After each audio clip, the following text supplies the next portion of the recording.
wasiir ku-xigeenka wasaaradda waxbarashada dalkan ee Jamhuuriyadda Soomaaliland ayaa maanta maamulada gobolka iyo degmada kala qayb galay munaasabad ballaaran oo lagu magacaabayay guddiga jaamacadda Berbera Marine College.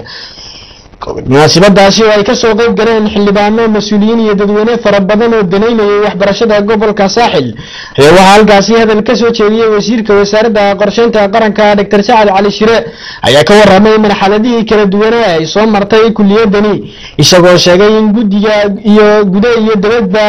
laga hawlgalay sidii loo dhaqaajin lahaa kulliyadani balse sidii la doonayay aanay u hawlgelin kulliyadani oo aan weli la gaarin buuri himiladeedii isbedel maamul oo ka dhacaana uu yahay mid laga maarmaan ah shaydaanku wuxuu farayaa inaynu tasraadno uu keena waa shaydaanku